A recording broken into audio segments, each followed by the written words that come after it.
self-serving, persuasive talkers of everything and nothing. We are conversation con artists.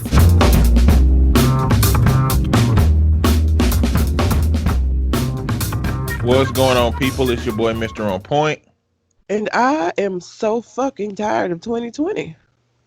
Also known as Calamity Red. And we are Conversation Con artists, back for another wonderful episode. You can find me on Twitter and Instagram at Mr. MISTER_on point. And I can be found at Red_Calamity. Also, we are still doing the listener letter portion of the show. So if you have a question to answer on the show, you can send it to our Gmail account, which is conversationconartists@gmail.com. Or you can find us on Facebook, Conversation Con Artists, and send it to us that way. Do we have one? No letters. Okay. So Colin's supposed to send us something. We're going to have to get to that next week. Coronavirus keeping people on inconsistent schedules and stuff. So, we'll hear from our boy next week. All right. Well, I do have some Reddit posts. But before I do that, excuse me. I have a rabbit problem. A rabbit problem? Yes. Okay. So when I moved into this house, I knew I was going to have to keep the grass cut. I knew there were house shit that I was going to have to do. What I didn't realize in that being in a home, even if you don't own the home, is that it's shit that comes with that you might not have planned for. So my house is in some woods, the backyard does, and I have an infestation of fucking rabbits. And I wouldn't care, except for the fact that they're shitting in my yard. And one of my dogs is eating the shit because I guess he thinks it's chocolate. Your dog does not think it's chocolate. Your dog knows that shit. Why is he eating it then? Your dog ain't a human. Your dog don't even know what chocolate is if you've been a good owner. He doesn't. And you have to have been because you don't eat chocolate. So, no. So even if you ate chocolate, if your dog knew what chocolate was, you're a horrible person.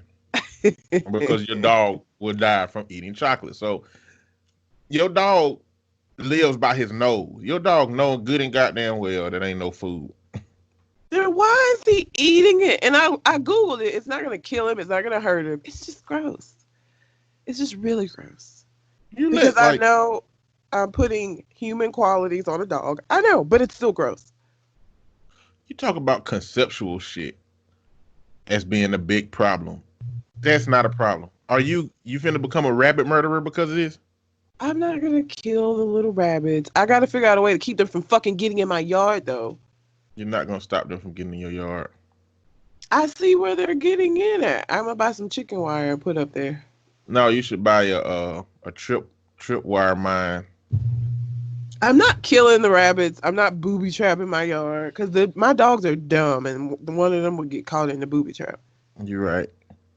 He's gonna get his fucking whole front paw blew off fucking with your ass. So no, we're not gonna do that. That would be bad.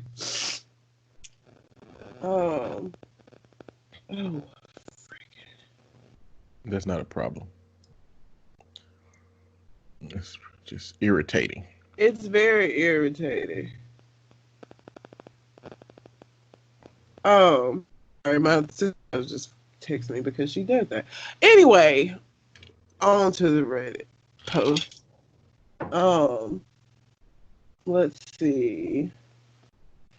You want to do the narcissist? You want to do the dom? Or you want to do sex tape? Sex tape. Of course you want to do sex tape. And even ask. You're right.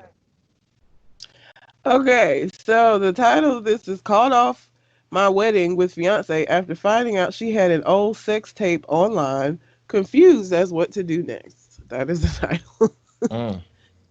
So he's 27 and his fiance is 26. I've been with my fiance for 2 years. We had basically a fairy tale relationship, and it was like living a dream. We didn't argue much. We resolved issues perfectly and had great sex. I knew she had been with several people before, but she was my second. I am somewhat conservative in my beliefs regarding sex. I am extremely skeptical of the hookup culture, for example, and tend to have heavily associated with romantic feelings. My fiance had a past, but it never bothered me because our present philosophies align. I thought she was the one and recently proposed, but something recently came up. In the past, when I first started seeing my fiance, one of my friends made a comment that she reminded him of a girl he had seen in a porn video. It was a weird thing to say, and I shut him down at the moment, but he brought up this topic again when he found out I was actually going to get married to her. He told me that while he didn't push it that day, he was pretty sure that it was her. He said he wouldn't have approached me about it, but the thought that I might know and didn't want to intrude on my personal space, especially after I so aggressively dismissed him that day. He also wasn't very sure how serious we were. Anyways, I decided to casually bring up the topic with my fiance, making it sound more like a joke than an accusation. To my surprise, she broke down crying and started begging me not to call off the engagement. She came clean and told me that she had made a sex tape with one of her hookups a little before she met me and that they did post it online. A juvenile, stupid mistake. Supposedly, she would have told me after we got a little closer, but she realized I am pretty conservative about sex and did not want to risk losing me over that attached to me real quick. I told her I needed time to think it over and that I want to call off our wedding for now. Fast forward to now, I'm getting calls and texts from her and her friends about how I'm being misogynistic, how fragile my male ego is, couldn't handle that my fiance had been with other people, that I'm an outright dick for even letting this affect our relationship. Honestly, these remarks make me feel even more alienated towards her. It is one thing to hide a secret from me for so long, one that she definitely knew was important to me. I'm extremely liberal when it comes to sex. I don't expect everyone to be like me, but of course my preferences do matter. I find it tough to digest the fact that thousands have seen my partner having sex with another man, still can. And that's only half the issue though. I might have been able to get over this if not for the gaslighting from her and her friends. Of course I'm going to be pissed at such a thing being kept secret until after I decide to marry the woman. I'm really confused as to what I should do. Man, this is stupid to me. Why is it stupid? Like, okay, what impact does the sex tape actually have on your feelings about her? He identified the whole relationship as some good shit, basically. Hey, all this good shit, this thing that happened in her past impacting my desire to want to marry her. Well, so one, he said several times how conservative he is about sex. So she knew this was gonna be something that he was gonna have a fucking problem with, and she still decided not to tell him. They've been together for 2 years, and she knew that this was a possibility that it was gonna come up. So no, fuck that. His goddamn conservative ass about sex, having sex with her, his goddamn self. They ain't married. They're not. But she's only the second person he's at. So he says the second person he's had sex with. I mean, that's pretty conservative for him to be what I say 27, and he's only had 2 sex partners, and he's a man. No offense, This nigga but should have looked for a goddamn virgin to have sex with. That's what he should have looked for. Well, maybe it's the fact that she knew and didn't tell him and all this time. Like she didn't bring it up. She gonna wait 2 years until he comes to her and says something about it, and then she's like, "Oh yeah, that shit happened." If the dude you were dating had a sex tape, would he need to tell you right up front? And would that impact y'all's relationship moving forward? I mean, I don't have that. My views on sex ain't that conservative, so I would think it was fucking weird. But my outlook on sex isn't gonna. I have a different outlook than the dude does.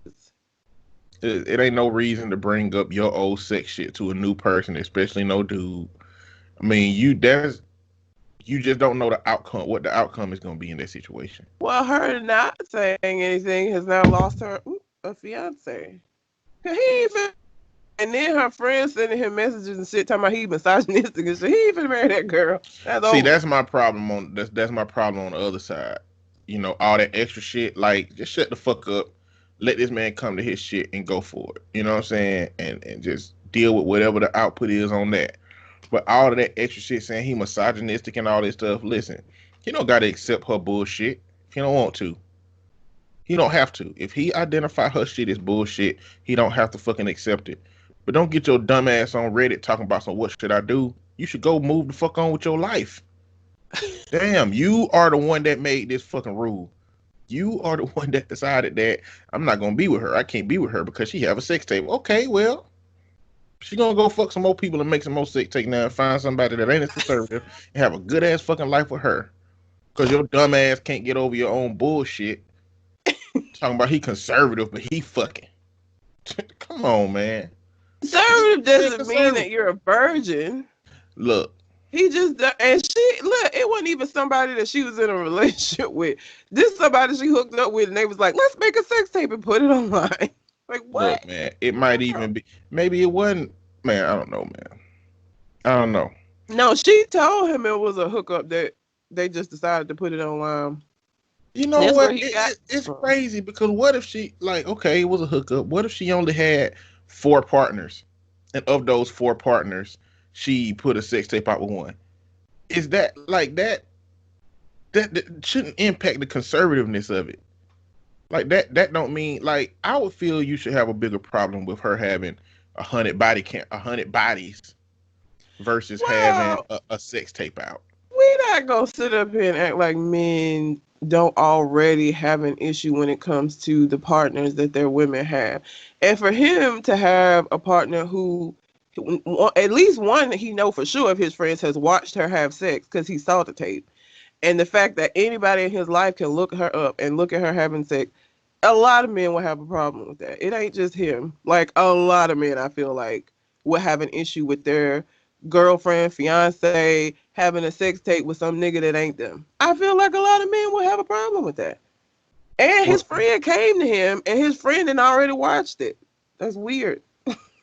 That's why I feel like it's irrational for him to expect her to just come out and say, hey, like, he's saying that I'm just now finding out 2 years later, like if she would have said that shit at the beginning, that he would have been okay with it. Man, no, shut the fuck up. This nigga is saying, giving a whole bunch of reasons why this shit couldn't have been no better. The problem is he got some garbage ass ideas and some garbage ass thoughts about how he's supposed to deal with something. At the end of the day, if you want to lose out on something good because of some outdated thoughts that even, like, the only thing about it is, the only problem he has is that people that he don't know, that he don't even know is actually doing it, could see his girl having sex or his wife having sex. Well, people that he know can see that shit too. Again, his friend was the one that brought it to him. Okay, so I guess they know she a good fuck. Jesus. What? He said it. He ain't said it like I said it, but that's what he said. The sex is great. Motherfuckers don't get great sex by sitting in the basement having vanilla sex every day. Sometimes they goddamn put a sex tape out. I cannot. I wonder if he went to go look at the sex tape. I'm sure he did. Shouldn't do that. I'm sure he did. And that, I mean, again, yep, that's her. I'm not going to sit up here and act like he would be, I don't even think it has any, it does have something to do with his conservative viewpoints. I feel like most men that even if you didn't have conservative views on sex, I feel like a lot of men who proposed to a woman and then found out that their friends been watching her have sex online and they ain't even know she had sex tapes out there would be upset about that shit. I don't feel like that's specific to him. I think a lot of men, because men in general do not like to think, they'll fuck all day, fuck 27,000 women. They do not want to think about the person that they're with having sex with anybody else. It's very difficult for the male ego. Well, the problem in this is his conservative views. That's the problem. It ain't the problem about her past, because you know what? She gonna meet the next person and have a sex tape still, and he may find out. He may have even seen it, and their relationship gonna be fine because she offer all of the shit that he want in that relationship. Or it might not be. He might have. So you telling me you don't think that there are men who would be upset with her about that, even after this guy? You It's think men, most of the it's men in the hood right now who with a woman who he know whose dick she was sucking before him. yeah. Like that's common. That's happens. Like we can't pretend like see men want to be kept in a perpetual state of fantasy about their women because our society done convinced us that virginity means something. They done convinced us that if she the less body she have, the less head she done gave, the less dude she done been with, it make her more valuable somewhat for you. That's bullshit. I'm sorry, man. Your women was fucking. Your women was giving head. Your women was getting skeeted in, skeeted on. Your women was doing stuff being really freaky and really different. Your woman have done something with other men that she probably ain't gonna do with you because she didn't like it. Your woman's gonna come to you with trauma from other men that you gotta overcome some stuff from because it happened. I'm sorry. That's just how it is. If you want to live in a perpetual state of fantasy thinking that your goddamn woman ain't been with nobody, ain't done nothing, may not have made a sex tape, then fine, go for it. But it's going to create situations like this with you if you can't walk past they fucking ex in Walmart and not get into your fucking head about it. I'm sorry. That's just what it is. All right. And if you have a problem with that, in spite of her giving you everything that you need, he said she gave me everything I need. But his issue is the conceptual idea that other people can see her having sex with another dude. I mean, she gonna marry somebody. Every man ain't gonna be like she gonna get with somebody. She is. Well, I'm saying that to say we can't say that. You keep saying that. Men got this problem. Yeah, men got this problem, but somebody gonna marry her, and it's gonna Somebody be because is. she gives some good I head. wasn't saying that to say that all men would have a problem with it, but I do feel like more men would have a problem with it than they would be cool with it. Yeah, So I'm I mean, sure. of Yeah. course, she'll get married, but she gonna go through some shit to get there, I'm probably. Or maybe progressive. not. Maybe her next dude will just be like, "Oh shit, you made a sex tape? Me too." Like I don't know. Yeah, like I don't record 20 bitches giving me head. What I look like? What I look like having a problem with you being on tape? So I mean, it is what it is. Sorry, brother. You did this to yourself. Go find you somebody and ask her if she got a sex tape out before you get your relationship started. Okay. We're gonna move on to the Dom. He's That was not irritating. Dom now. Huh? That was irritating. It was irritating. Yeah. I can't. It's like you identify that you got everything you want in a person, and literally this thing that don't impact the current relationship. I mean, I guess it impacted the relationship in the sense that it impact his brain so much that his dumb ass can't look at the relationship as normal now. But that's his problem, man. That's his I problem. mean, listen, there are things we've talked about. Like, there are things that I can find out about my significant other that would make me be like, whoo. That happened before me that I would just be like, I have some trouble with that. I don't know if I would call off, but it depends. I guess it depends on I what it was. really, a part of me don't feel like the relationship can be as good as he's saying it is. I feel like he doing that shit for flair. That's what I No, feel I like. think because you look at the way that you view things, you put it in okay, if I have all of this, then this one thing doesn't matter. I think because you view it that way, you can't understand somebody that would have this straw that broke the camel's back, as it were. Like, I get it. Because there are some things that everything could be going cool, and I will be like, know But about you that. dumbass, I'm conservative sexually ass. You ain't conservative sexually. You just want the women you with to have been conservative sexually. That's what that mean. We're gonna move on to the Dom, or not Fuck really the him. Dom. The title of this is "Every Girl I Date Wants Me to Dominate Them, but I'm just not like that." What the So hell? I know, just so I'm a 23-year-old guy. On the exterior, I look quite masculine. I'm 6 foot to 86 kilos, which I don't know what the fuck that is in pounds. I ain't gonna even pretend like I know. I play rugby. Is he in Britain? Do we play rugby over here? Another thing? We play rugby, but not enough to write it up in a story, goddamn. I've got a beard. I lift a lot. I kind of look like your generic manly man, but I'm not like that. Yes, I like all those masculine things, but I'm actually very compassionate and caring. All I want to do is find a nice girl and just be with her. Don't get me wrong, I love sex, but I don't want to hurt the girl. I kind of like just having intimate sex. But every single girl that I've dated wants me to dominate them. Like the recent girl wanted full-on BDSM. It's gotten to the point where I've actually been quite emotionally abused by women because they think I'm one thing, then just destroy me emotionally because I'm not. It's really upsetting me. I'm not like that at all. I can be the dominant man, but not in a way where I'm just going to beat up the girl. I want to feel cared for. It sounds weird, but I genuinely feel like I'm some sort of performing cage animal when I'm in the bedroom with these girls. They always seem to be so sweet at first, too. Then they aren't. I tell them about how I was abused by my ex, and they instantly lose respect for me and lose attraction. I don't know what I'm doing wrong. Am I just not enough of a man to find someone like me who's still attractive and confident like I'm into? I'm struggling a lot with this. What the fuck does he mean women at? What the fuck?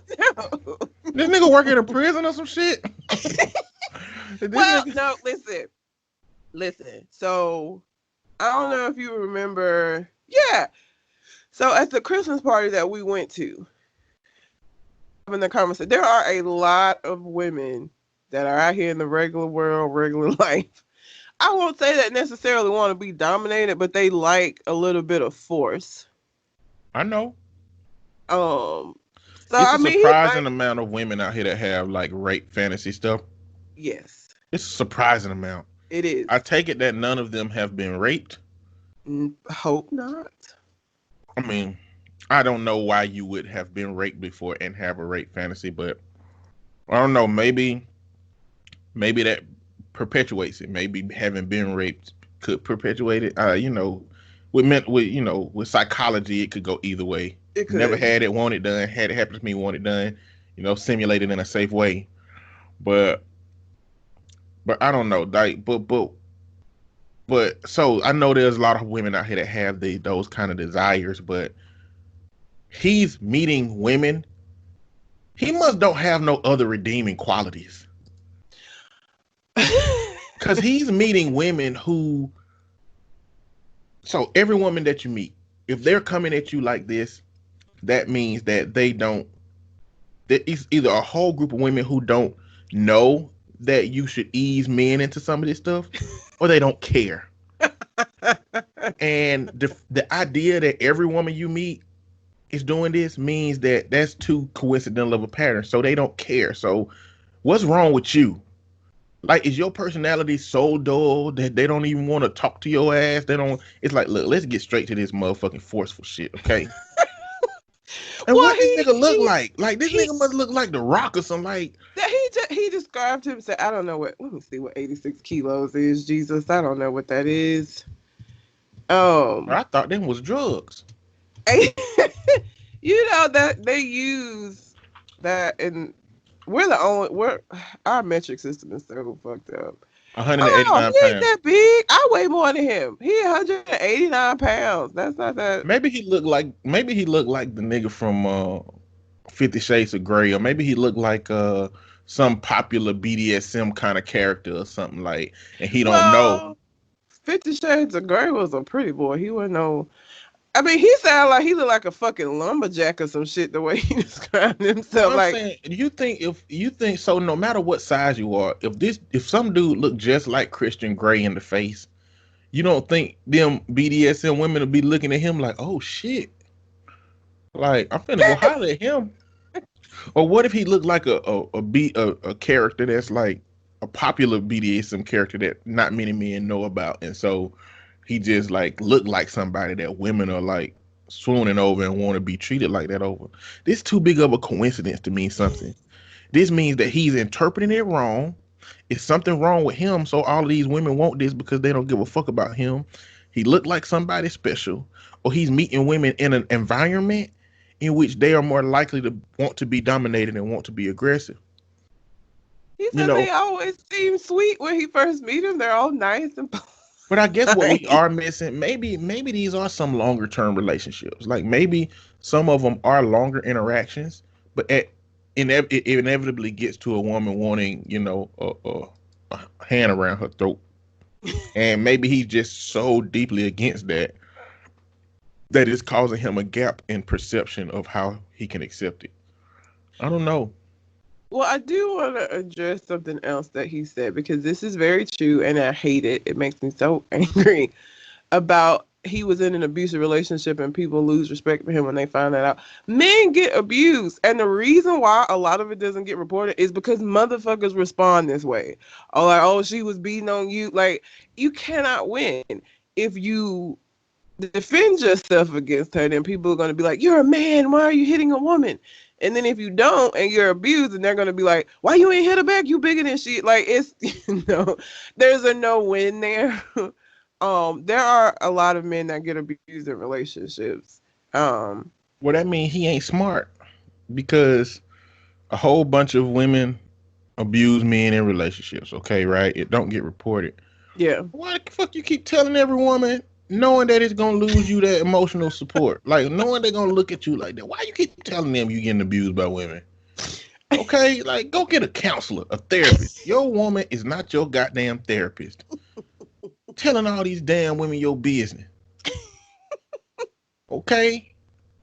If you want to keep that perception, it's like, it's crazy. He's like, I look like a manly man, but I hate that the world treats me like this. Nigga, then quit looking like a manly man and put on some goddamn pink and fuchsia to offset that shit. When you meet a woman with that pink and fuchsia on, then maybe it'll take away that notion that you a manly ass man. Do some more stereotypical bullshit that women look at and think of you as less than a man. Nigga, wear ascot or some shit like that, like Fred from goddamn Scooby-Doo. You know what I'm saying? He is only 23. He's young. He's also very young. He's only 23. Nigga don't know shit, man. His filtering process ain't right. Yeah, I mean, you know what? You know something we don't do in our society? We don't talk enough and candidly enough about sex at all. We just don't talk about that shit in the beginning of a relationship. We start interacting and we talk about everything around sex, and we wait till that point come up where sex is about to happen, and you learn everything you're gonna learn about that person when you having sex.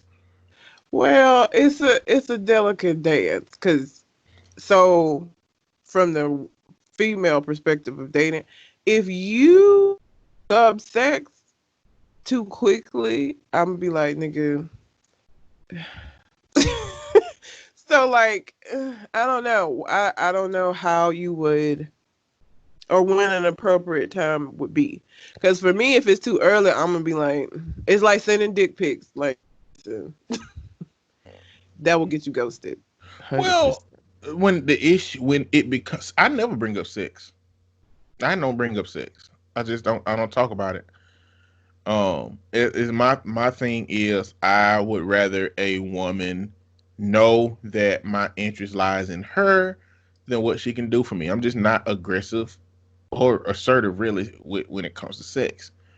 So it's a long time coming by the time, like, my character has been assessed by the time sex come up, and it usually comes up from her, and then we have the conversation, then we have the dialogue.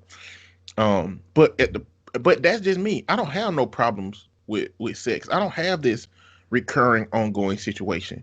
At the point that I had a patternistic situation that came along with sex and my interactions with women, it ain't no way I wouldn't be talking about sex to women to find out if they just want me to choke their ass out. That's just, at this point, this is just some shit you got to do now. This is what you got to do at this point. Jesus. So, right. I don't know. That's he got some soul searching to do to figure out why he in the situation he in. Because Oh, it's too coincidental that this shit is playing out the way he's saying it is. If that's the case. last one. And this one it'd be more, I guess, therapeutic than. Well, I mean, whatever. Anyway, so this is a 29. Oh wait. Oh, that they're lesbians. Okay, not that it matters. I didn't do F's. It's a 29-year-old Scissoring. 29-year-old female. Um, and her girlfriend is 27. And the title of this one is My Girlfriend and I Broke Up 6 months ago, and I'm struggling with the realization that I was dating an abusive narcissist. My ex and I were together for 4 years before our relationship ended in absolute firestorm. She fell in love with someone else, a mutual friend, while we were together, and told me about her feelings about 2 weeks after we signed a lease on a new place. I was too afraid to end things, especially as she told me I'm not sure if I actually have feelings. The situation dragged on for months. They hung out and openly flirted in front of me repeatedly. X finally ended things, and a few weeks later, they were officially together. On paper, our relationship had always. Behind the scenes, I was never really happy. She had convinced me to cut out my best friend, mocked some of my interests until I dropped them, pressured me to move in with her, bought me expensive gifts that felt like bribes. There were times when she pressured me to do things that made me uncomfortable. For example, drinking while I was on a new medication to come out to certain family members who didn't know me, my sexuality, etc.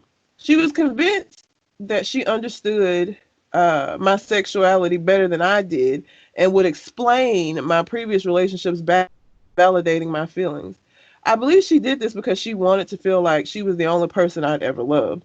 I moved far away from my own family to live with her, and I feel she never understood or acknowledged the sacrifices I made to be with her.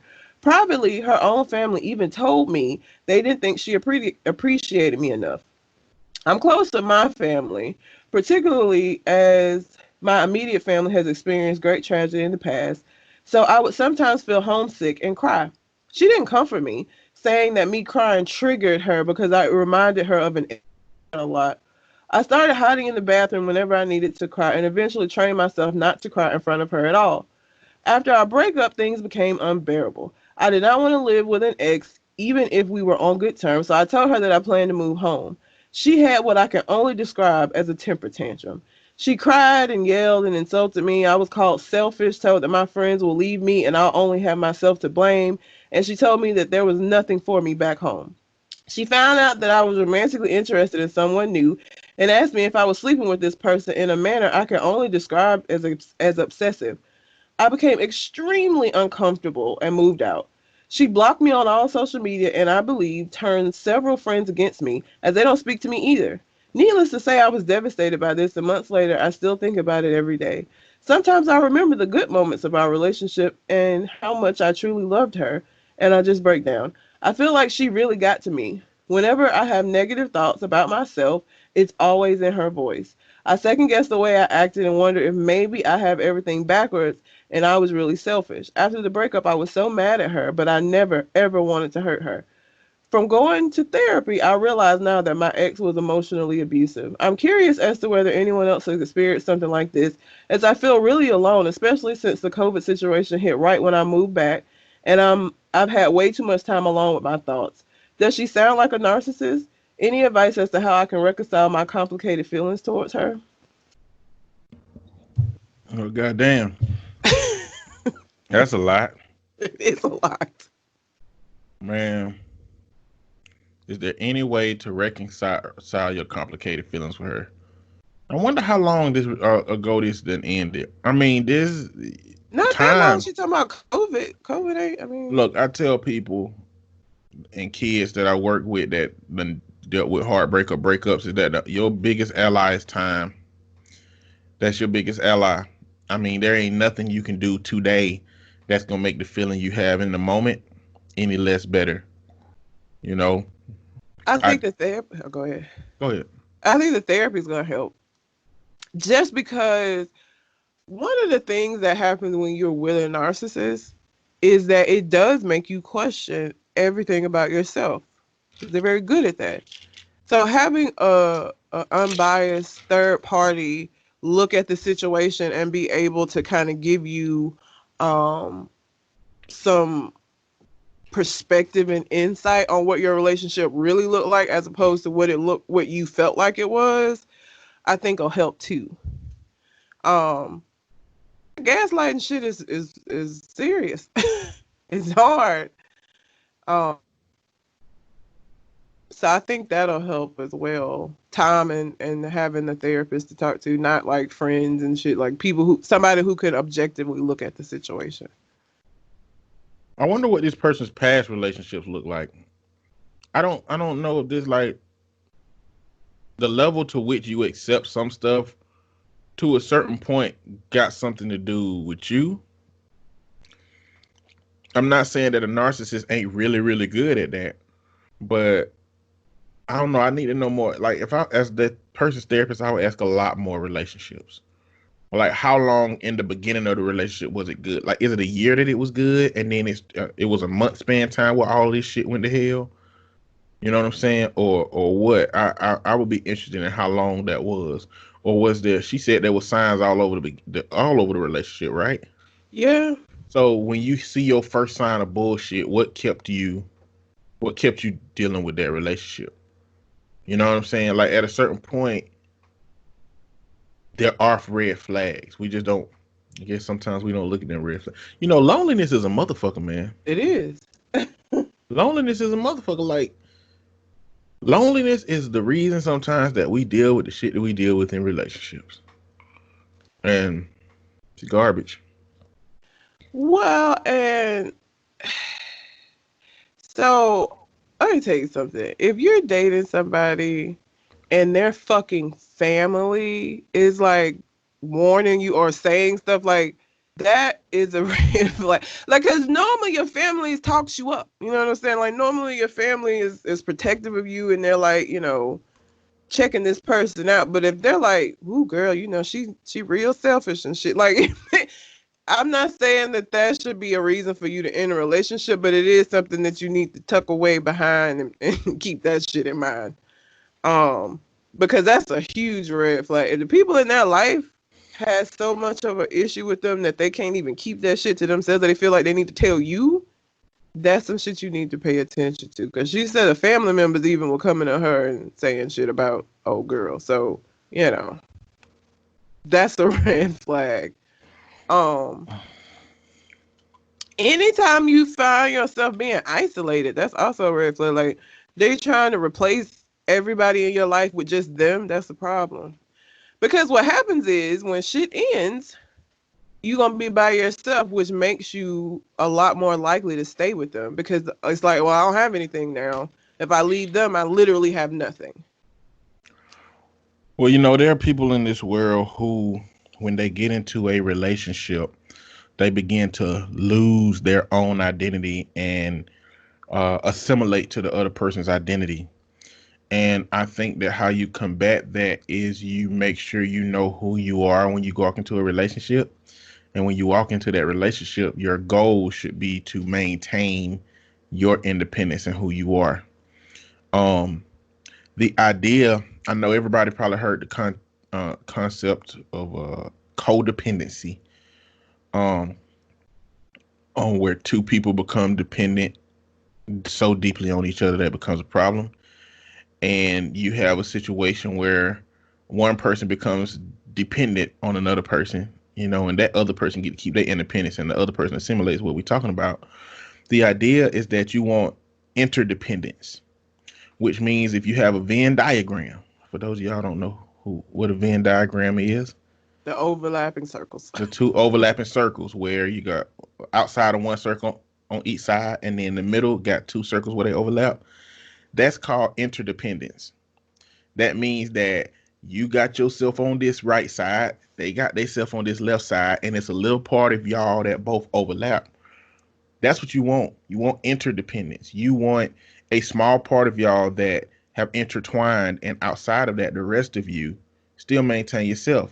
And that's something I think that everybody got to work on to a degree, even if you ain't had these problems in a relationship. Making sure you keep your own identity when you're with another person. That's important. So Very. I'm 100% against the idea of. I don't know if I talked about this on the show. I may have last week, so I may be confusing it with that. But the whole idea of finding your other half, you're half of a fucking person. You're an entire person who's going to find somebody that may complement the things that you already have, and you may share some interests with them. But you are an entire person on your own, because when you look at the idea of finding your other half, you're going to feel incomplete until you find that other person. And a lot of times what'll happen when people feel incomplete without a relationship, they just hop from one to another because they don't know how to not be a part of a couple. And it's unhealthy. You don't want to do that. You definitely need to view yourself as a whole person that's looking for another whole person so that y'all can have a whole ass good time. yeah, that's it was, it's a statement where people, I just never thought about it until I was grown, where people be like, yeah, this is my better half. Like, what? I wouldn't even say no shit like that. No. Um, Because it's not true. Like I said, when you look at yourself as missing something and you need a person to fill in that hole, it's very difficult. Or I won't say it's more likely that you're going to be constantly filling that space with somebody because you feel incomplete. Loneliness is different. Like being lonely, wanting companionship is very different from feeling incomplete. I don't ever feel incomplete. I got a whole ass life. Now, do I get lonely and want companionship sometime as a single person? Absolutely, which is why I still do this fucked up ass online dating shit, which is a whole nother conversation that we can have at another day. But I on my own am a whole person. I would like some companionship. I would like somebody to spend some of my time with, but I'm a whole ass person. And I don't view myself as needing to be completed. And I don't think anybody else should as well. Like you're complete. You're what you need to be. You just want somebody to share that with, not necessarily fill in holes. and when you find that thing, when you found exactly what you're looking for, don't let it go because they were sucking dick on video and you found out long ago.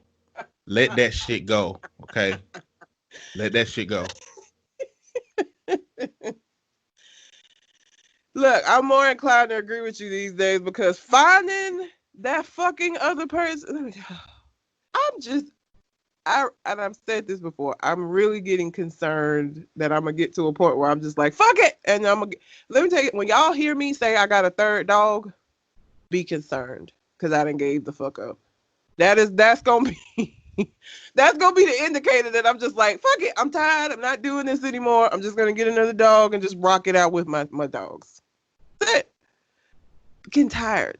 I hate it. I hate it. I hate the getting to know you. I hate it thinking that you meet somebody and they're like, oh, okay, this is cool. And then they start slowly showing you shit where you're like, nigga, you're not helping yourself.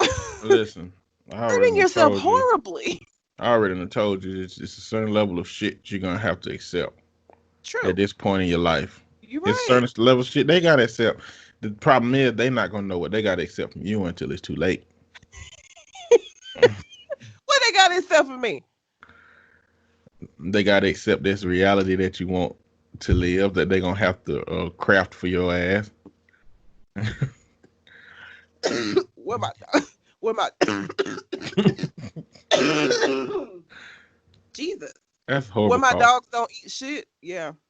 Yeah, well, your dogs don't eat shit, but the reality is your dogs eat shit, okay? And they come from rabbits, and you know what? It ain't gonna kill them. So you just get to watch your dogs being stupid, but you finna try to fix it. It's like, I am. it don't make no sense. You made it sound like a bigger issue than it was. It's gross.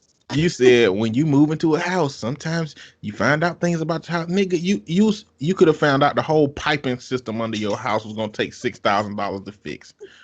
What you said was my dog's been eating rabbit shit and it ain't gonna hurt him.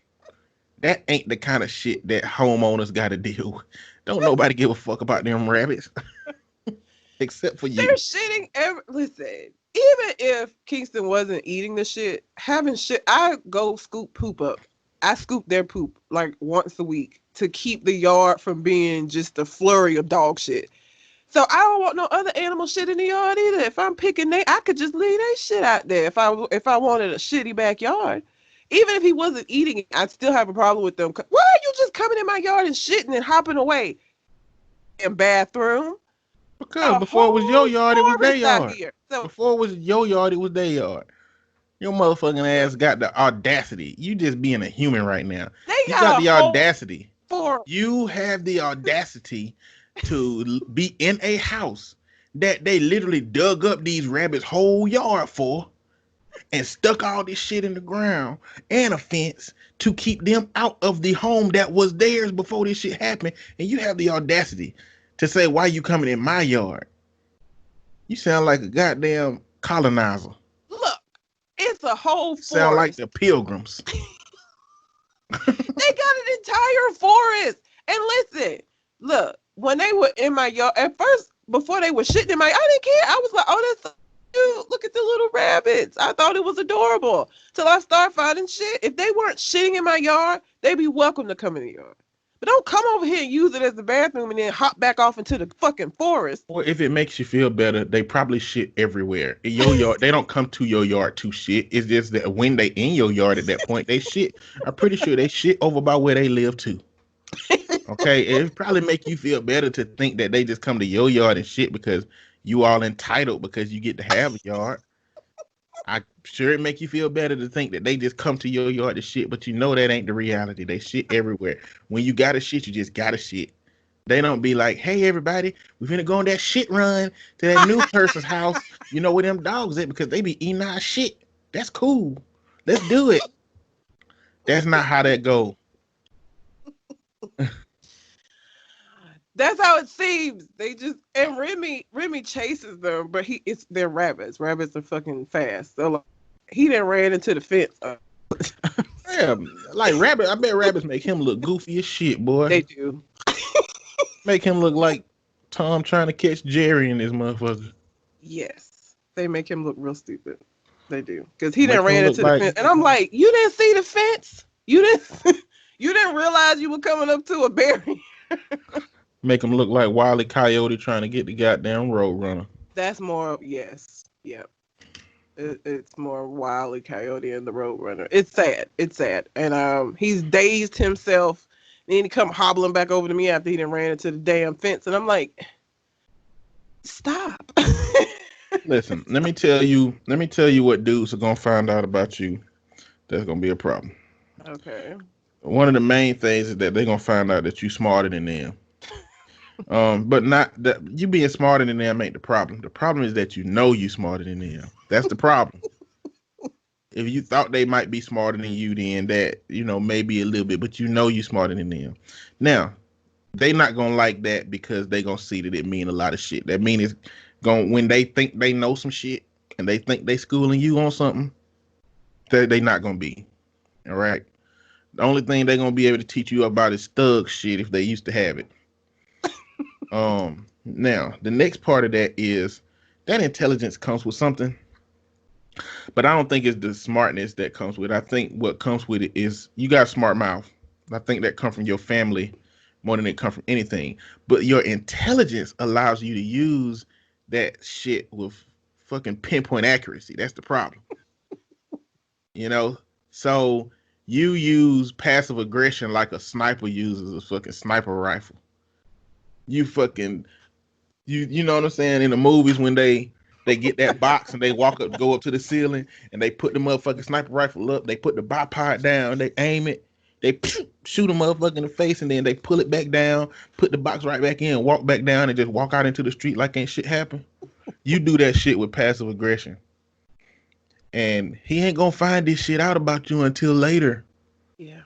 He ain't gonna find that shit out about you until he want to choke you, but know that ain't good to do. That's what I mean. That's what's gonna happen. That's what you at least up front can see what their problems are to see what you gotta have to deal with. But see, I'm sorry, fellas, that shit ain't gonna work out for you. I'm glad you said my family. Like, I don't think people because they don't see me interact with my family. You see me, especially like my brother. The way that I am, my whole fucking family is like that. Me and my brother, like, our bond is going back and forth talking shit about each other. Like, that's what we do. We talk shit about each other. My whole family, like, Thanksgiving is us. You gotta be on it. You gotta be sharp. You And gotta, you know, gotta have combat. if you hear her talk with her brother, it's ritualistic. Like she don't talk to nobody like that. It's a show. It's an act. You know, and I ain't saying it's an act for anybody else outside of them, but like it's like a play. That's how they talk to each other. This shit is like a fucking play. They just talk. It just as soon as the phone ring, she talks shit before she answers. Oh, here go his ass. What he damn want? What the hell you want? And then it turned into a whole back and forth. But it's also somehow, whether you believe it or not, endearing. Don't know how they pull that off, but they do. It's my whole family. Like, we're all like that. So that's another thing that when I'm dating, I'm also thinking, is this person gonna be able to survive a Thanksgiving? Because like the first, like my family isn't gonna like attack the person, but like you gonna see some shit. Well, hear look, some shit. I'm gonna tell you what you need to. So I figure that the dude you date is gonna be somebody who gonna be able to hold his own with shit talking. Yes, he's You're gonna have to gonna be. you're gonna have to tell him that when he meets your family to just shut the fuck up. Because you know some people get into that situation where they see what's going on and they be like, I can do this, and then No. they get into some shit that they ain't got no business in. Make sure that they know. You need to make sure that they know. Listen, my family gonna talk shit. They might talk shit to you. It's gonna be fun. You're gonna want to get in. Shut the fuck up right now. It's too early, okay? You need to be liked before you start getting into shit like that, okay? Yes, very Because much. you're a newcomer. You're a goddamn. You know how when motherfucker get a new organ, they got to take medication and shit to habituate that organ to their body. Nigga, you too new. You're a new implant. I don't want to lose you because of my family, and I will. And I don't want to have to deal with them talking all this shit about you when we ain't together no more. That nigga think he funny, don't he? Where you get him from? You know you're gonna be hearing all that shit from your folks. Yes, Jesus. Give you an example of my brother and his bullshit. Like just the relationship that we have. So I have been talking to this person and they said that you're really a timid and reserved person. And of course I'm like, nobody in my life would describe me that way. So I called my brother, was talking to him, and I told him that, this nigga bust out laughing. I'm talking about uncontrollable tears down his face. He was like, how could he get it so wrong? I was like, I be timid and reserved. Like, I mean, maybe not timid, but like I am reserved when I meet people because I'm listening to you. It's the therapist in me. I want to hear what you have going on. So I do come across as reserved, I would think. Timid, I don't know that I would ever call myself timid. But William died laughing. I'm talking about tears running down his face. He's such an asshole. I was like, I could be fucking timid and reserved. He was like, yeah, you sound real timid and reserved right now. Would you describe me as timid and reserved? No, I wouldn't. You act timid and reserved when you meet motherfuckers. That's what happened. That's why I'm telling you. Like, you got your own level of representative that show up at the very beginning. Because when they find out you are outspoken, all opinionated, got smart ass mouth, intelligent already, and passive aggressive intentionally and very effectively, they gonna be like, where the fuck was this shit at the beginning? If I knew you had this shit. I'm conservative when it comes to women talking shit. If I would have knew you was this If I knew you had past smart mouth and shit, then I wouldn't have been able to get with you. Here we are 2 years later, and now I'm finding out that you got a smart ass mouth. It wouldn't take 2 years. It wouldn't. Well, yeah, no, it wouldn't. It I don't depends think on I'll be able him. to that long. Depends True. on him. If you don't do no shit to trigger your ass, True. then he'll be fine. But Yeah. you know, men trigger your ass quick. Probably Yeah. because you're easily triggerable, but you know. I'm not easily triggerable. Mm-hmm. Yes, you is. You be ready, goddamn.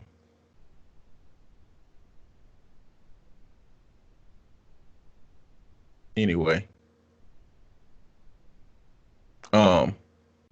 Colin actually sent the letter.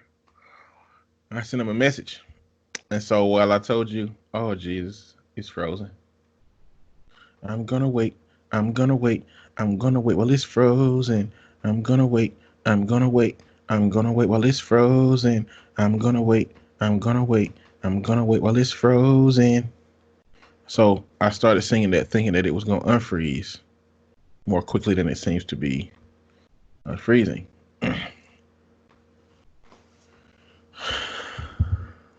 Skype, bro. You froze for about 25, 30 seconds again. And then you froze again. Same way as last time. What did you say? Oh, okay. You Your said, internet. What? I bought a it was supposed to be here yesterday. Shit didn't come. It's because I'm in the basement. I bought something to like help the signal out so it won't be like this. But shit, I just forgot what I heard you say last. Oh, you said that I be looking for a reason. That's not true. I didn't say you'd be looking for a reason. Or you said you be waiting or looking for. You said you be looking for, and then it cut out. I didn't hear what you said after that. No, I don't think you'd be looking for bullshit. I don't know what I said after that or what I was trying to convey, but you be ready. You had a finger on the trigger. I just am. I don't think you know it. I won't say I have a finger on the trick, but I pay attention to shit. And when I start seeing things that I deem to be red flags, then I'm old. I'm not finna sit around and see some shit that I already know I can't deal with and just stick around. Just no. If I see some shit that I know I can't fucking deal with, then I'm out. Let me tell y'all about Eddie, okay? That's me, by the way. Let me tell y'all about Mr. On Point. I don't do shit. I don't cause people problems. I'm a nice guy. I help. I do a lot of things for people, right? Yes. But I know when Red want to be saying some shit to my ass. I know exactly when it is. Okay. Now let me tell y'all with the podcast when it is. With the podcast is when, first off, when I'm taking too long to get the show started. Or like when I tell her I haven't researched my story. So she already know we ain't finna start for 30 minutes. She irritated right there. Another one is when we used to have to, like, Mondays, when we have to do the show Monday nights. That's one of them moments. Dang, it's another main moment where you be, if she was sleepy or sleep, and now we gotta do the show. I know the moments when she be like, you know what I'm saying? In your head, you be like, this bitch ass nigga. But the only thing that combats that for me is that I'm helpful. If that nigga ain't, if I stop being helpful and stop being nice and stop being who I am, I will no longer be protected from that shit. It's like a force field. Okay? It's no way possible that a nigga that she's with more than one day a week going to be able to have that level of protection that keeps him. The only reason I'm as protected as I am is because that one day a week happens. If it was 2 or 3, I'm gonna get the shits. Okay, So I'm not saying that you look for shit. I'm just saying that you're ready. You like a gunslinger in the Wild Wild West, goddamn. You know when the motherfucker come in and be like, oh, he's the baddest gunslinger out here. And the motherfucker, they finna have a duel and he pull his pistol out, pop, pop, pop, shoot 3 hats off, spin it around and put it right in his pocket. That's your ass with bullshit coming out your mouth. That's, hate to be telling you in the whole podcast world about yourself. That's what it is. It's actually a skill. It's a skill. It's a skill. Listen, y'all, the reason it's a skill is because that same readiness to reply really helps in counseling. Yes. It really helps when it comes to interpreting and processing somebody's story. It's really good. It's a skill. It's just that the bullshit side of that skill ain't friendly. Yeah. So I'm mad that you know I be annoyed and you still do it. oh, see now, see y'all. This is the other part of Red's bullshit. I'm gonna put you out there, Red. So she said that I can't believe that you know this about me and you still do it. Well, the reality of it is I don't even do it that much. But the little bit I do it is enough for her to say you should never do it again ever because you know it fuck with me. Okay. I don't do it every week. I just do it every now and then. So when a dude come into your life and he do some shit that he think I don't even do it that much, for you, the fact that he do it at all knowing that it fuck with you is gonna fuck with you. And consequently gonna fuck with him because you gonna let him know that it fuck with you. Even though it's something that he can't control that he gonna keep doing over and over and over again. You know I'm goddamn right. Whatever. This is enough of this. Whatever mean, I know you're right, but I don't want to acknowledge about it. Red. Look, That you was are my free. last You are minute. welcome and free to go in on me when you get ready. But when you were frozen, what I was starting to say is we got a letter from Colin. It came in. So okay. I renege. I take it back. We're not gonna do it next week. We're gonna do it this week. So I'm a renigger. But I'd rather be a renigger than a coon. So let's get to Colin's letter. Episode 234, Toxic Meat of the House. What's going on, y'all? I'm back. I ain't mean to miss last week's mailbag, so apologies for that. This week got away from me. I got some stuff. First, Matt Barnes versus Jason Whitlock. Let's start with this tweet from Matt Barnes. We'll get to that later. If you go to Google too, you can find some spicy Instagram video recordings of Matt Barnes coming for Whitlock too. Also, just so we're clear, I'm all for Matt Barnes. No coons allowed. Speaking of coons, it's time for us to keep an official list of coons, Uncle Toms, and Aunt Jemimas. Jason Whitlock, David Clark, Kanye West, Alan West, John McWhorter, Herman Cain, Ben Carson, Candace Owens, Stacey Dash.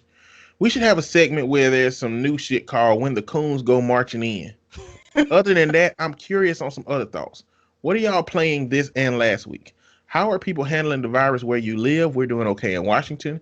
Curious to get your thoughts as I watch some NFL free agency negotiations on why average citizens, often white people, seem to be so interested in another man's salary and side with the billionaire owners over the players.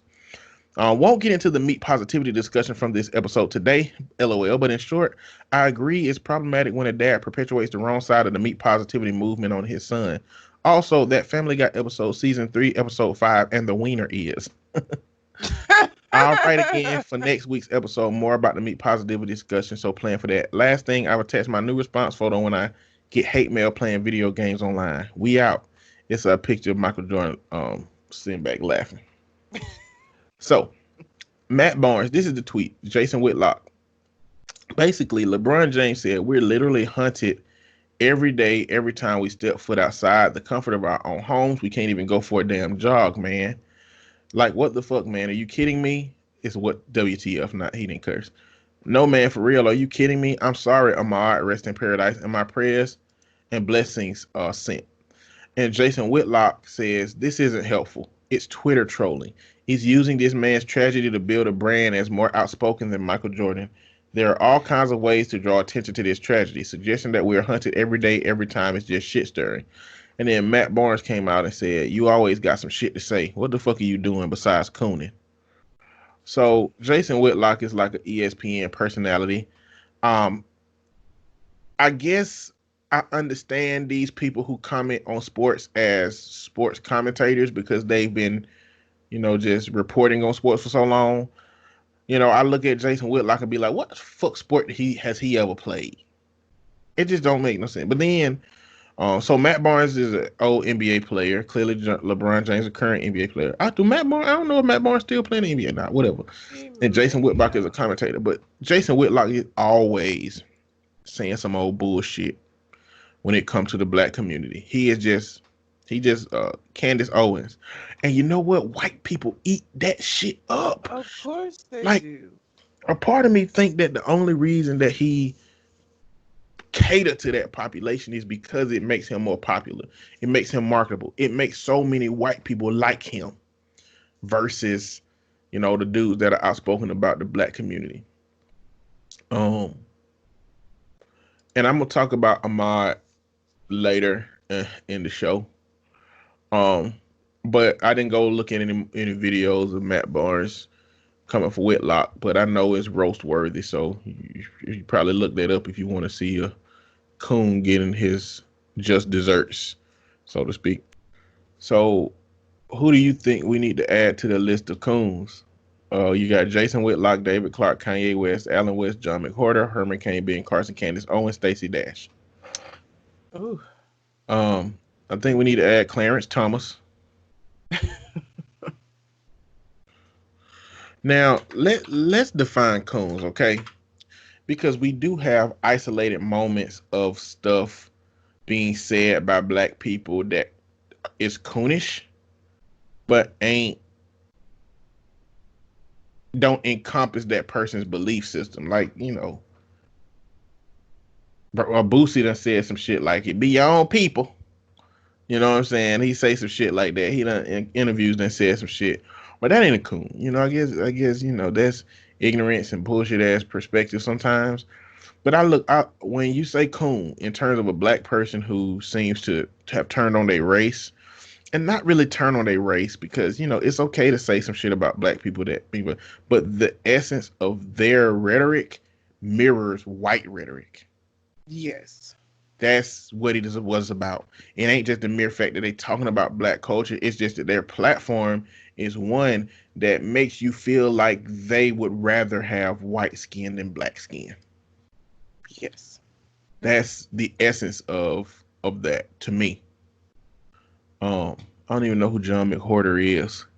I don't know either. But Clarence Thomas definitely goes on that list. There are two twins that's on YouTube. I can't remember the name of them. They used to just talk silly about workouts and stuff. And them buff ass twins, the light skin they twins. buff, they light skin. Yeah, they got messed up teeth. Mm-hmm. And you never talk about people's teeth or they aesthetic stuff that you don't like until they say something that you got a problem with. Then you say whatever you want. But them messed up teeth ass niggas, they got on the cool train.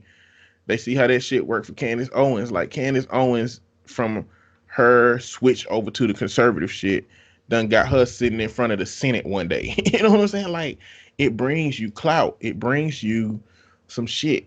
Like, Colin, if me and you wanted to be like the shit with our level of intelligence, if we were really willing to trade in all of everything we believe, we could become rich being conservatives, having a conservative voice, but I would never fucking betray my culture for white clout. I'll never do that. Because you're still... What I don't think coons realize is that you think that you're like they love to call us, love to call liberal special snowflakes, but they think that they're these special snowflakes. Still a nigga. Like, you think that they don't look at you the same way, but they do. Stacey Dash is such a good example of that. They used her all throughout. We're trying to get Trump in office, and she was saying all this bullshit. Then they fired her ass when they didn't need her anymore, when she was no longer useful to them. After she has said all of this shit that has emanated from her from the people who even watched the fucking movies and shit that she was in. Because let's be honest, the only thing white people know Stacey Dash from is Clueless, because that's the only movie that she's done that I feel like is like white, I don't know, white acceptable or whatever. The rest of the shit she did been some nigga shit. So you alienated the people that allow you to be able to do this actress shit to go be a commentator on fucking Fox. Then when they let your ass go, now you just out here. And they ain't need you no more. Because you're still a nigga at the end of the day. Like, and you know, Stacey Dash was fine before I knew that she was on that shit. But now she look like a muskrat. Her skinny face looking ass. She got a skinny pointy ass face that point up to the front. And, you know, I don't know. I guess she looked in the mirror one day and she said, you know what? I don't have nigga lips. My lips are white. I'm white. And here's the thing. The problem with coon shit is this. It is not that as black people we cannot call each other out on some shit. It's not that we can't, cause there's some shit. Look, y'all know I talk mad shit about bonnets and shit. When I see people out with bonnets on, it fucking irritates my soul. What I would not do, though, is I would not get on Fox when that whole issue with the school that was having that wouldn't see the parents if they came up there with like certain shit on. I would not get on a platform like Fox and get up there talking shit. Okay, there's a difference. In cooning and just being black and realizing that sometimes we be on some bullshit. It's a difference. So I don't, who else would I add to that list? I don't know. It'd be something I have to think about. I know a lot of people would probably say Chrisette Michele. I think she was just very, very stupid. I don't know that I would call her a coon. She made the R&B artist miscalculation of the year. She did. Because right now with these verses going on, had she not done that shit, I feel like people would be putting her in the verses with somebody. But because she did that shit, the black delegation just decided not to fuck with her no more. And I don't think she was cooning. I think she was misinformed. She probably had that ego. People love me. They'd be fine. Wrong. Wrong. Miscalculation of the year. You miscalculated how much people love you compared to how much people were concerned about Trump. And how many people had strong feelings about him as well. You didn't weigh that out right. You didn't have enough. Shit, even as much as Beyonce is loved, I feel like if Beyonce had done that shit, niggas would have been, the world would have exploded. Like niggas would have still been upset. Like it's some shit that just not gonna be able to do. And Chrisette definitely ain't a Beyonce as far as popularity is concerned. Nope. Girl. No. I'm still playing The Sims as to answer his other issue. That's just I'm building like generations of family. So like yeah. And they just announced a new expansion pack that comes out on the 5th of June. Well, let me tell you about me. I literally only play the same games over and over. I don't really do new games. I mean, I do new games every now and then, but like, if you ask me weekly, it's mostly going to be the same game. So Apex, Warzone, I set Minecraft back down. I really have no more interest in going to do anything that I was doing in Minecraft at this point. A lot of things I do, I play for camaraderie. I'd have downloaded FIFA, and I've started playing FIFA with my friends because they all play FIFA. Yeah, they all play FIFA, so I'm kind of trying to learn how to play just so I can fill in for them when we play. Because I really like being online with the guys I play. I got Mortal Kombat 11. So me and my homeboys, we get onto a King of the Hill. Got my ass whooped last time, but Sonya Blade is fucking ready now. She ready now, boy. Whew, them niggas ain't gonna know who they playing when they fuck with me after this. And also, I downloaded a couple of games on my PlayStation called This Is the Police. It's 1 and 2. It's apparently like a not RPG, but a decision-based game where you're a police officer and you're trying to, I guess, avoid being caught up with the mob and stuff. I had a friend suggest it to me, so I started playing that yesterday. But that's about it. I'm still waiting to get to you on the game, Colin. We'll get there at some point. Um, how are people handling the virus where you live? We're doing okay in Washington. We live in Alabama, man. It's like as soon as the government said this is impacting black people, all the white people was like, okay, we safe. It's not like they didn't hear no other words. They didn't hear disproportionately. They didn't hear words that indicated that, everybody getting it, but just black people. And the thing is, black people ain't getting it at any higher rate than anybody else. We just keeping it longer and dying from it more because we ain't getting treated the same way we weren't getting treated for shit before this happened. So black folks ain't getting it at no higher rate than anybody else. From what I read earlier, maybe research will be showing something different now, but that was about 2 weeks ago. This shit progressing so fast. That being said, our state opened up today. I was just gonna say the governor. Oh, so like people gonna be in restaurants and shit again, But they breathing gotta on be each apparently other. they gotta be tables gotta be 6 feet away, apparently. Like they opening up everywhere and basically saying, hey, businesses, make sure y'all be straight. Make sure y'all put in measures to keep people from getting coronavirus. Here's the thing about the 6 feet in a restaurant. All you just sitting in this space, breathing all the same air for a extended amount of time, however long it takes you to complete this meal, and the tables may be 6 feet away, but the people that you're sitting with at the table are not going to be 6 feet away from you if you're going out eating in groups. I feel like there's going to be a second wave of people sick because of this. Maybe I'm wrong. I hope I'm wrong. But I get it. I get that the economy is fucked up right now because everything was closed and they're in a hurry to open shit back up. But I'm like, woo, I don't know. I won't be going to sit in nobody's restaurant no time soon. Well, me either. I'm chilling.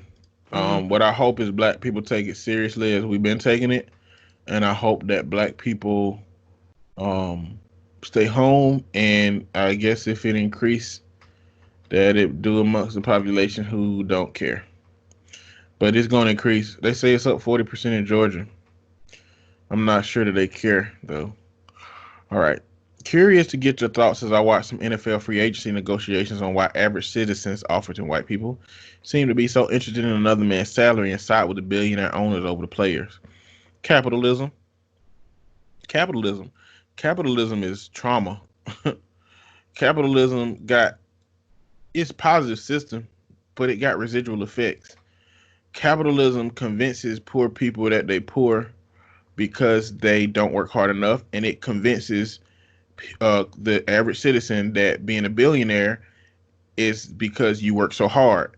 And they also convince you that those billionaires are helping these millionaires by using their hard-earned money. And then when it comes to sports, I feel like the common population is really salty, that athletes get paid as much money as they do, because it don't look like they're doing that much to the people. People only see them play on one day a week, but don't know how much work they putting in to get there. Don't know how many sacrifices that come with their family to be traveling all over the place, And I think that the answer, to be honest, is capitalism. That's not to say that capitalism ain't good, but we don't have fucking capitalism. We have corporatism. Look that shit up, anybody listening. We got corporatism. A corporatist system is a system where the society is basically run by businesses, and that's what we have. Capitalism, is where the political system is run by businesses. And if you look at how many people lobby for all of these politicians, if you look at how many people donate a certain amount of money to all of these politicians, then you'll know that that's why we live in a corporatist system instead of a capitalist system. See, a capitalist system says that, okay, Colin, you and I can open up Colin and Eddie groceries down the street from a Walmart, and they have equal possibilities of success, right? But that's not how it happens, because Walmart has amassed so much power as it pertains to just buying power and it pertains to legal power that when me and you open up our grocery store around Walmart gonna lower all the prices down, lower the money yours, and as soon as we have to go out of business because everybody's shopping at the cheaper place because they don't shop out of loyalty, they shop out of what's more affordable, then Walmart gonna raise their prices up normal. And then and if Walmart still if Walmart takes some ideas from us because we did this thing that made us business, then Walmart gonna take that idea. And we can't even sue because we don't have enough money. They're gonna ice us out. They're gonna ice us out of the system. And then Walmart, when they get ready to move into a new city, it go into the legislation or to the legislative bodies and say shit like, you know what, we don't want another grocery store built within, 5 miles of our store. And that shit be ended up passing. You know what I'm saying? They wrap it up in some kind of and politicians do this. The city will wrap it up in some kind of all misunderstanding legislation because instead of putting on the ballot, nobody can build stores in five miles of Walmart. They say some shit like tier one real estate interests have a 5 mile perimeter of they say shit where motherfucking regular people don't understand it and people end up voting for it based off of the people that support it. So I think that's that system. I think that it's like the NFL is a microcosm of a capitalist system or corporatist system. And the billionaires are the government and the players are just people that have been convinced that if they work hard enough, they can get something. And the whole motherfucking system, but those men who just trying to work hard to get something have been convinced that the harder they work, the more that they're worth. And I think that, people look at them like, you didn't really work for this.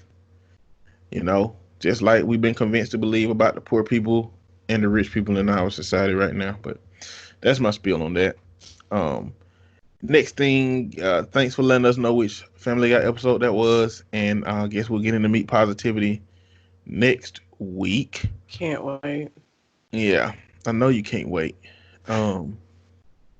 I had some meat positivity stuff that I could have brought up today, but I can't really remember exactly what it was.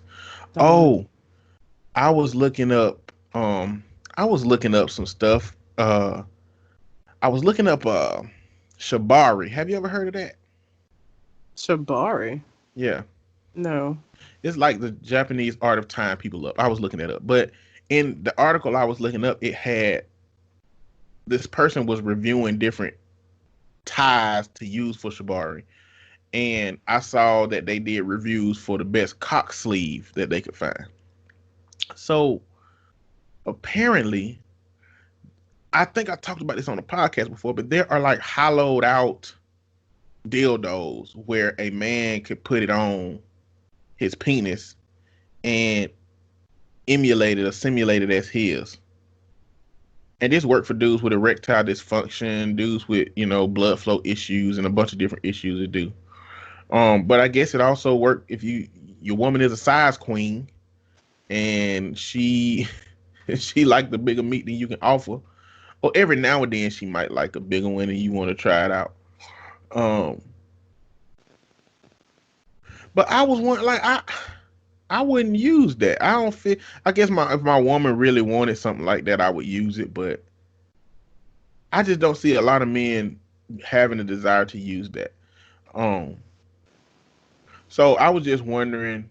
I wonder what the measure is between a dude that will be salty as hell that his woman wants some kind of extension on his penis and not doing it versus, I guess, the ego hit that it would take doing it if you ain't that comfortable with it. I don't know. Men listening, would you use some kind of cock extender type thing if there was a reason to do so? Let me know. And we'll have the conversation next week with Colin. That being said, what'd you say? I didn't say anything. Oh, that being said, appreciate that letter, Colin. And and we'll hear from you again next week. Uh, I do have some viral posts.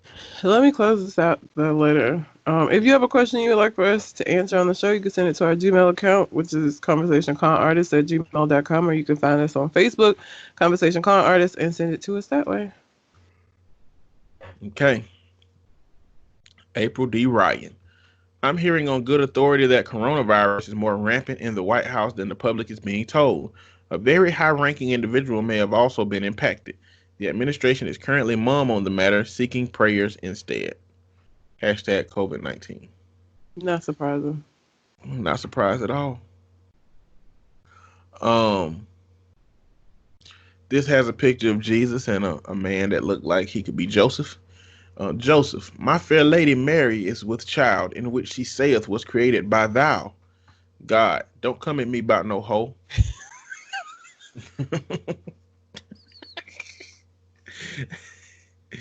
That's so fucking terrible. Yeah, they be doing God so wrong. Next one. Bitches make one chocolate covered strawberry and change their name to Treats by Toya.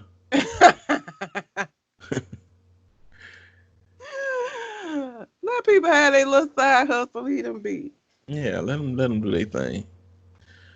This one says, whoever need a ride to 2021, we leaving tomorrow morning.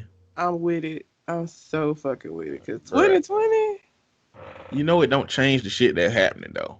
It doesn't, but we can skip the shit that's coming for the rest of the year. Fuck.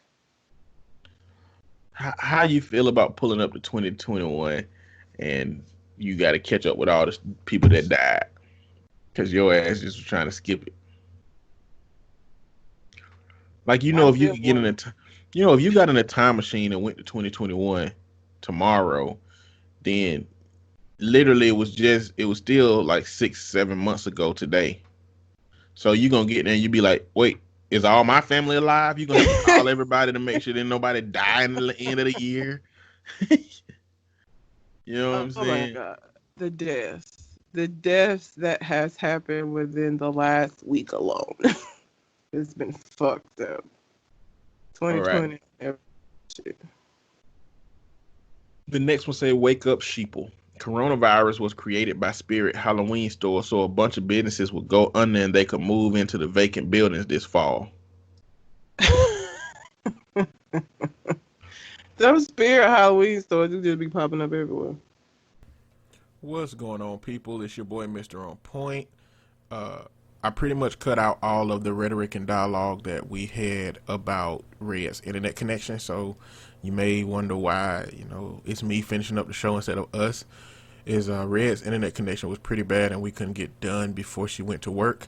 So I'm going to finish this episode out just by spewing out some of the news for the week that we had out here. Sorry that you don't get that, Red on Point interaction this week again, because I think we did this like 2 or 3 weeks ago. But doing this from a distance has, kind of changed up the dynamic as I'm sure it's changed up, a lot of things in all of our lives in terms of how we are managing and dealing with, coronavirus. So I'm going to finish up these viral posts and have some conversation about it. This guy says, his name is Blade Penderhughes. Black men are not properly loved until we make money. And she replies, a man is supposed to profess, provide, and protect. Of course, you have to have a job and to be financially stable. Stop trying to bring the bar lower. Black women are not your moms. Relationships should be equally yoked. I guess, so this is the dynamic that comes with how we've set up society. And by we, I mean men. We set up society to do those things for women. And I guess we can't be mad that women hold on to that because women deeply benefit from a system by which men, say, well, we do everything. Well, we'll protect you. We'll purchase things for you. We'll, take care of you. We'll be the breadwinners. We'll do everything. So it's not surprising that women grasp onto this dialogue. But everything that she expressed in the first part of that sentence does not represent being equally yoked. So equally yoked means equal. And if she's saying that he's supposed to profess, provide, and protect, then what is her job in that? We are past the point where sex is enough for a woman to hand out to a man and that be all the transaction action that the relationship have. I think we're beyond that point.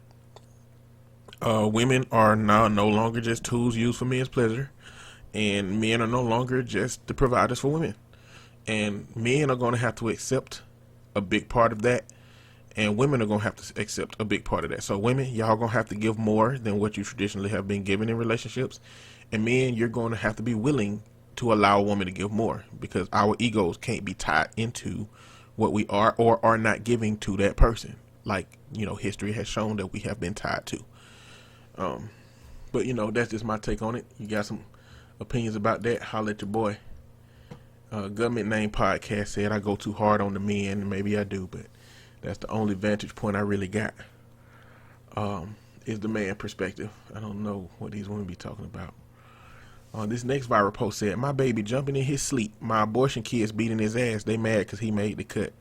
Now, I don't know what kind of hood rat you got to be to say something like this. Clearly she is, I guess, what they would say, clout chasing, trying to get that attention. She has no understanding of science or what happens when you have an abortion, and really the audacity to bring up the abortion kids and proclaim that they're having a fight with the child that she's keeping.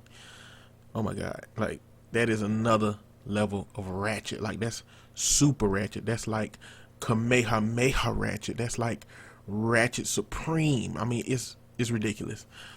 I wouldn't say no shit like that. Like, if I had a daughter that said some shit like that, I'd just be like, where the fuck did we go wrong, yo?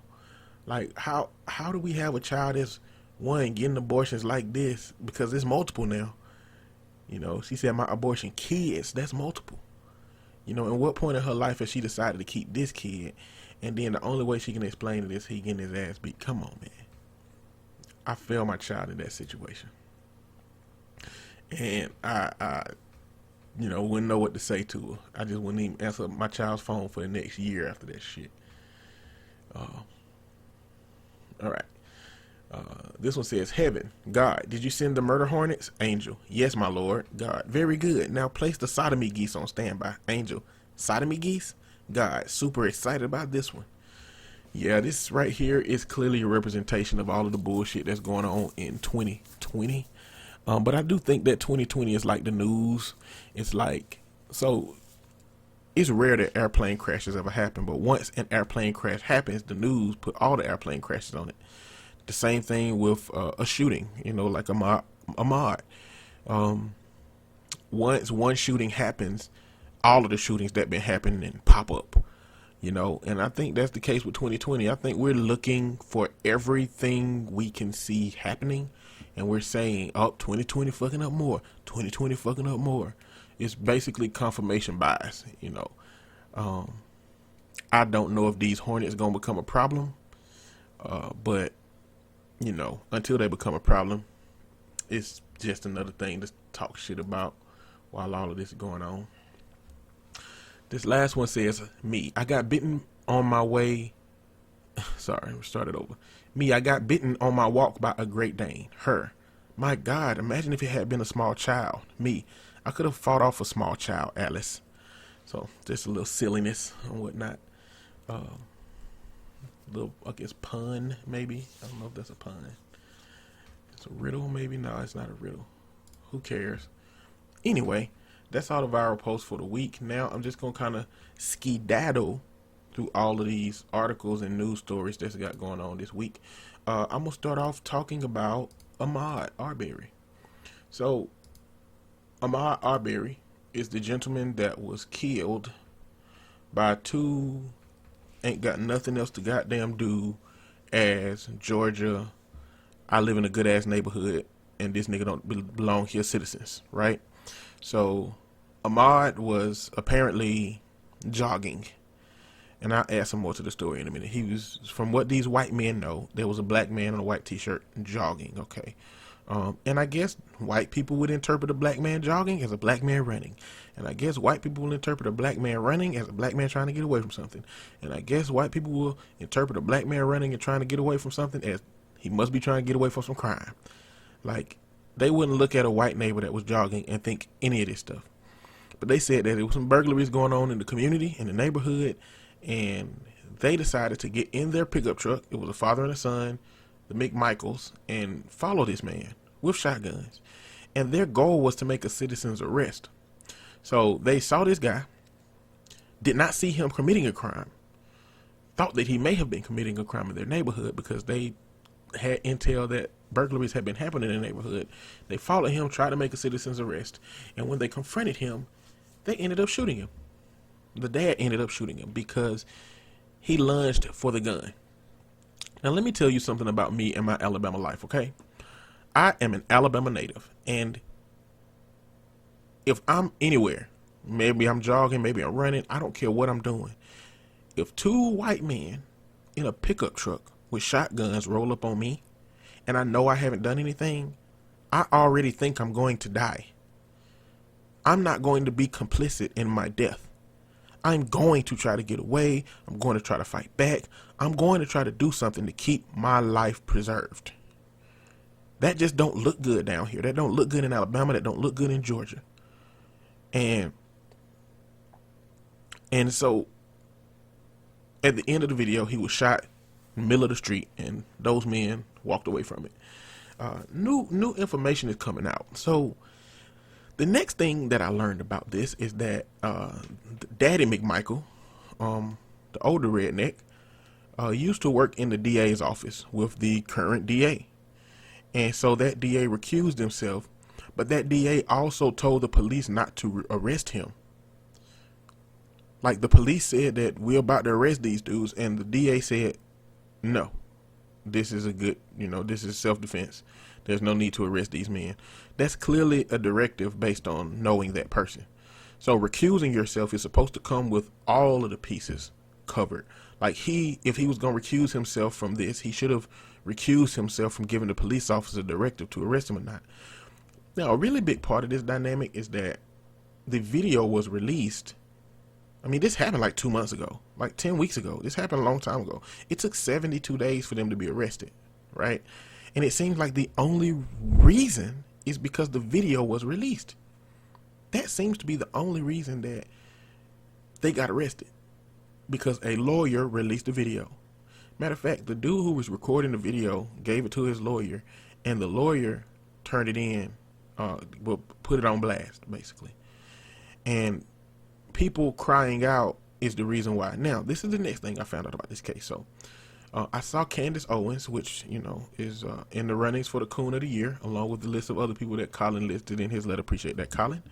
Put on her Facebook status, he was caught in another person's house, burglaring. He's not innocent. That's paraphrasing. She just said some bullshit regarding the black person in the situation. That's all you need to know. You don't need to know exactly the words.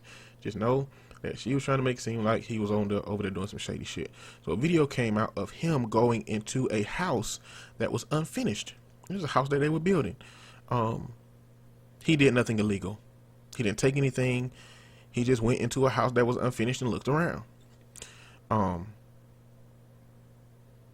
There's nothing really illegal about that. Like, that's not a house that somebody owns. It's literally, maybe he could have been scouting a place to go look for some tools or something, but you know what? The reality is he didn't do anything. He went in there, looked around, and left.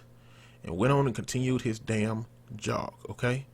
And so the video came out that's supposed to paint him as suspicious because he did that. I don't know. Maybe he never seen a house being built and was like, what does a frame of a house look like? I want to go and see. And he went in there, looked around, saw the frame of the house, and got the fuck on. I don't know. But the idea that people like Candace Owens and people like Jason Whitlock will take that little bit and run with it as if this is concrete proof that he was a shady motherfucker, that's stupid. Because at the end of the day, a police officer shouldn't kill somebody without them getting the opportunity to be in front of the judge and the jury. And that's the police. I'll be goddamned if I ever co-sign to garbage ass, I think I can, what am I trying to say? Too garbage ass, I think I can act upon the law myself as citizens, can go out there and do this shit. And our society is supposed to say that's okay. Now that DA said it's okay. Georgia don't have any hate crime laws. That's one thing. So even if they called him a nigga before they shot him. And if they told him, we followed your black ass because we don't like your black ass in our neighborhood and we're going to shoot your black ass. Georgia don't even have a crime or a law that accommodates that kind of treatment of a situation, which is a problem its own. The next thing is Georgia has laws where citizens can make arrests. Now, I don't know the rules of the citizen's arrest, but that's the rules that the DA is using to say that, they don't have to, they're not going to be arrested, because they were trying to make a citizen's arrest. And because Ahmaud was resistant to them making that arrest and reached for the gun, then that makes it a problem. Well, if he wasn't up to any good, he should have just stayed there. Listen, it ain't nothing about no regular goddamn citizen that I got to stay nowhere for your ass for. Okay? If a random motherfucker pull up on me talking about I'm making a citizen's arrest, stay here, I'm going to keep fucking walking. I mean, to be honest, he just going to have to shoot me in the fucking back. I'll tell him, listen, I'm not stopping. I'm going to keep walking. I'm going to keep walking to the next gas station. I'm going to keep walking to, I see some people in public. Because if you gonna kill me, you better shoot me in the motherfucking back right now. But I'm not finna just stop and stand here, and I'm not gonna be complicit in my death. Even if I don't fight back the way Ahmaud did, I'm going to keep moving until I see some people out in the community that I can say, hey, help me. I don't know what these dudes doing. They got guns on me. I have no idea what the fuck their problem is. Please call the police, get a video camera, record this. I'm not finna touch them. I'm not finna do anything to them, but please help me. Even if I had to do some shit like that, I'm not finna just stand there and let some regular motherfuckers tell me what I can and can't do. And I don't give a fuck if the older McMichael used to be a goddamn police officer. Who gives a fuck? What we call that shit is vigilante justice. And motherfuckers will stay telling you that vigilante justice is a problem in our when it is perpetuated in our society, But when it comes to some shit like this, they'll let a white man do that. If this was two black men that followed a white man and got on and shot him, bruh, it wouldn't be nothing similar. But that just reaches into a different systemic problem. The reason being is because it's not likely for a black father that's 60 plus to have worked with a DA and to have a connection like that, because black people don't get them kind of opportunities, so white people all across the board get opportunities out the ass for all kinds of shit, while black people steadily, looking for crumbs in different capacities at different points in different times in their life. So this is really just an arrest. This ain't even a conviction. That's the real tale. When stuff like this happens, the real tale is somebody going to jail for this? Or are people in society going to be able to look at this and say, okay, well, they didn't get the ultimate penalty for it, so if I see somebody in my neighborhood that look like they might be robbing, then I can go and perform a citizen's arrest on them. And if they end up dead, I still won't go to jail. We don't need to send that message. We as a society don't need to send that message. And that's because it would be to the detriment of black people. Now, I would be very, I wouldn't be doing my job if I didn't communicate to you that white America don't really give a fuck as a system about the inconvenience of black people in that situation. So it won't surprise me if that message is sent. But hopefully that's not the message that gets sent. Hopefully the message that gets sent is you cannot take the law into your own fucking hands. You did your job by calling the police, and I don't know why the fuck you thought this was going to happen. Another part of me says that George Zimmerman killed a fucking kid, and he got off. So I really don't know what hope there is for these guys to be convicted of it. But I think if they do get convicted of it, it'll just tell us a little bit more about our society that we didn't quite know. That may be better for now, but not all the time. It's ridiculous, man. I don't really have a lot of fear about stuff like this because I don't really emote to things like this. It don't really bother me. I call myself being in just never being in a position to have shit like this go on. But I was walking the other day around the block, and as I came down across the block and it was a little bend, man, the police car swerved around the curve so fast that if I was in the middle of the street, I feel like I might have got hit by him. And while I didn't like have any fear or feel no way about it, functionally, I was thinking, damn, Hueytown police, like if y'all would have hit me, this shit wouldn't have been in my favor. Them motherfucking wouldn't nothing have happened to those police officers. If they would have hit me, I just would have been a hit motherfucker that could have died depending on how severe my injuries were, or I could have just, been hurt like hell, and somehow it would have been blamed on me. Now, I used to tell people, in order for us to see how America treats somebody who is black and didn't do anything, a good person has to die. I hate to say that. A good person has to die. And I hate saying that. And Ahmaud might be the one. The reality is, I thought both them Jean might be the one. Or both them Gene, however you say his name. I thought he might be the one. He didn't have no record. He didn't have anything that was a problem. And the police officer still didn't go to jail. But then again, she was a police officer. So a police officer got this different level of protection than like regular citizens got. But I was always saying, if something happened to me, and they look back and say, well, he got a master's, undergrad degree, he work in the community, he's a therapist, he work with kids, he's on this radio show, he's a part of Brother Let's Talk, he has his own counseling business.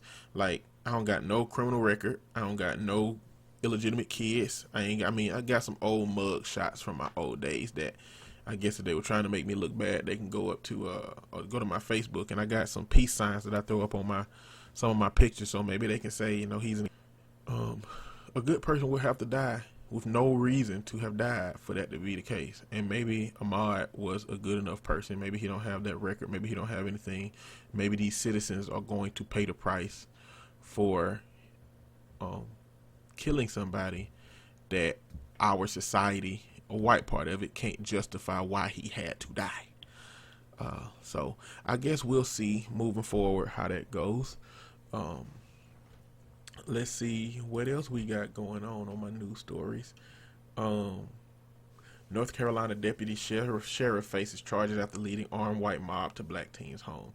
So for some reason, a high school kid was confronted by a detention officer and a whole armed mob at his doorstep because they had mistaken him for some fucking body else.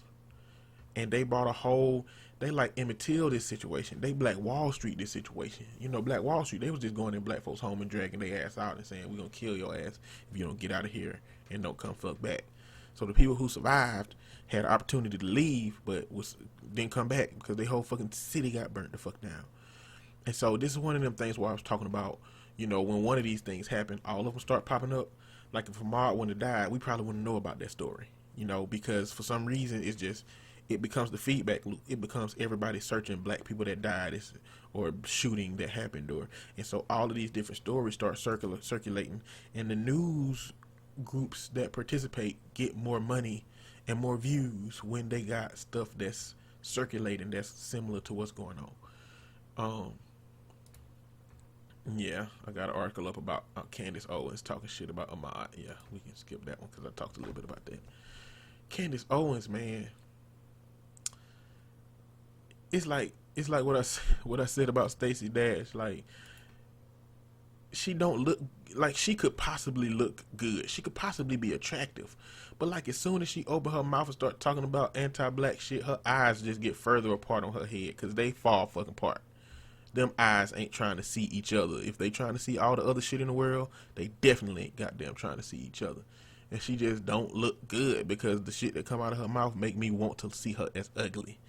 That's the bullshit. Like, that's how attraction work too. It's crazy because, like, when you love somebody, like somebody, they just any flaws you ever saw in them before, that shit go away. You know what I'm saying? That's all that's left. The next thing that I wanted to talk about was Tekashi goddamn 6ix9ine.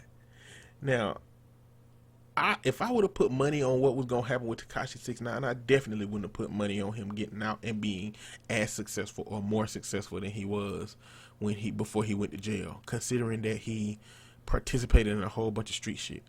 Now that don't mean he ain't out of it, but his feeds have broken records. His YouTube video has broken the record for the highest debuted watched YouTube hip hop debut video since Eminem's Machine Gun Kelly diss. And then he broke the record for Instagram stream. I don't know what the specific context of breaking that stream. Like if it was a specific hip hop artist stream break, but 2 million people watched that shit.